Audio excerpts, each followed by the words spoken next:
Not at the game. All three members of Run TMC were at the Warriors-Rockets game on Sunday. From left, Chris Mullin, Mitch Richmond, and Tim Hardaway. CreditJim Wilson / The New York Times, May 21, 2018. Oakland, California. The Houston Rockets missed another layup, and Chris Mullin grimaced. He was wearing a black Golden State Warriors t-shirt as a show of solidarity, but it still bothered him that the Rockets were missing so many easy shots. It seemed to wound his basketball soul. "Wide open layups," Mullin said, shaking his head. "They're lucky they're only down 12. It'll catch up to them in the third quarter." Game 3 of the Western Conference Finals on Sunday was not yet a rout, but Mullin could sense what was coming. He was once one of the NBA's premier long-range technicians, but he has always valued layups, and the Rockets were giving the Warriors every opportunity to build on their early lead.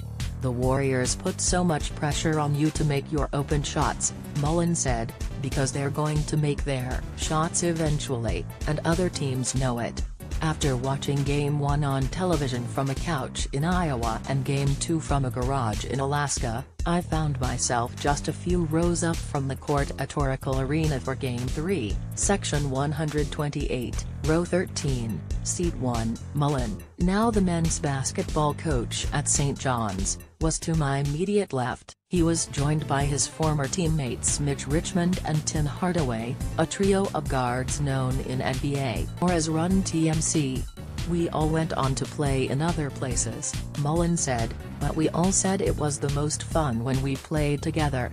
Listen, I know the original concept behind my coverage of this series was to watch each game with a knowledgeable coach, far removed from the actual game itself. But after learning that Mullin and the rest of Run TMC would be in the stands for Game 3, we figured that an exception could be made. Our regularly scheduled programming will resume for Game 4.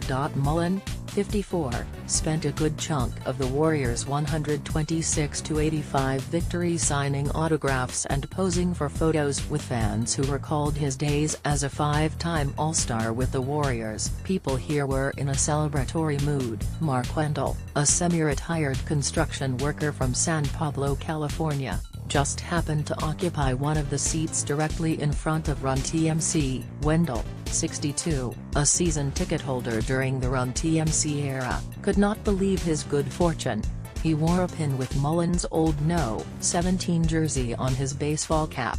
"Are you kidding me?" Wendell said. "Are you kidding me? I come here, and those three guys are sitting behind me? This is just about the greatest thing ever." Mullin, Richmond and Hardaway played together for just 2 seasons, from 1989 to 1991, and lost more regular season games, 83, than they won, 81, but their up-tempo, small ball style of play under coach Don Nelson captivated fans, especially coming as it did when many teams around the league were still running their offenses through back-to-basket centers. The Warriors were anything but dull. They were appointment viewing. Nelly was ahead of his time teaching that, Mullin said of the team's high-octane offense. "Now, everyone plays that way." As for Run TMC's unusually long-running love affair with the Bay Area, Mullin said, "I think there was an appreciation that we played hard and played together. We were just regular guys, you know."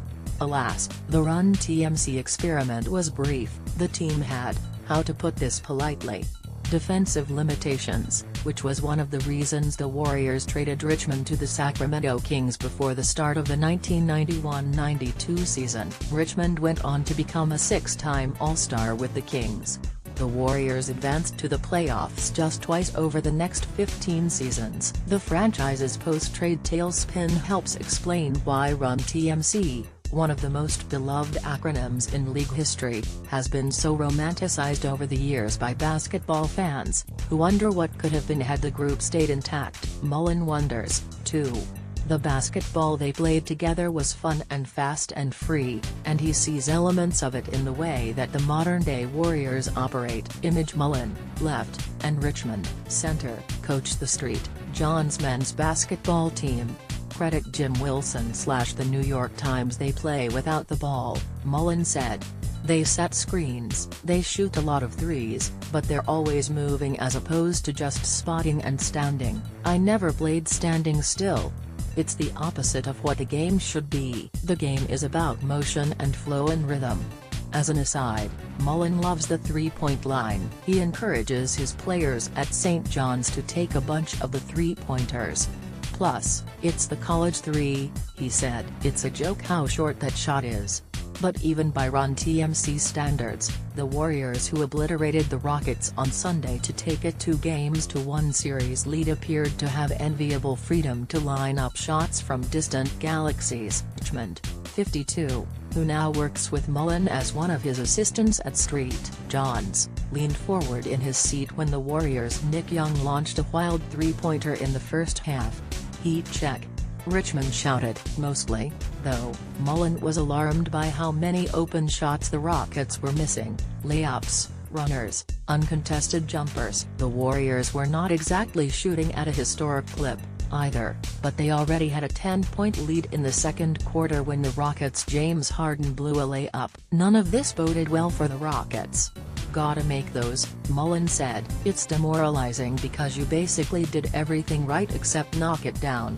There were moments when Mullin sensed that the Rockets were preoccupied with dribbling into the lane with the goal of kicking the ball to the perimeter for three-pointers. He could tell, he said, by the way they were jump-stopping with 2 feet instead of exploding to the basket, which, on more than one occasion, turned out too available for layups. Except they kept missing.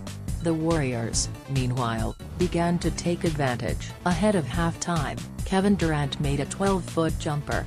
"Nothing wrong with a nice 2 once in a while," Mullin said. Durant quickly followed that up with a layup. "Nothing wrong with layups, either," Mullin said. When Golden State's huge run came in third quarter, Mullin snapped his fingers.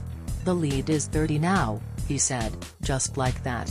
The errors continued to mount for the Rockets. In the fourth quarter, Mullin was baffled when Harden lunged for a steal against the Warriors' Sean Livingston along the three-point line. Mullin knew that Livingston was not an outside threat. He attempted 5 three-pointers during the regular season. "So why," Mullin asked, "was Harden guarding him so far from the basket?" Livingston easily evaded Harden with a behind-the-back dribble and drove for a dunk. The building practically shook. The Warriors were in the process of setting a franchise record for postseason margin of victory. Mullin, who was once similarly capable of energizing crowds, took it as a cue to make a move of his own. "I might try to beat the traffic," he said.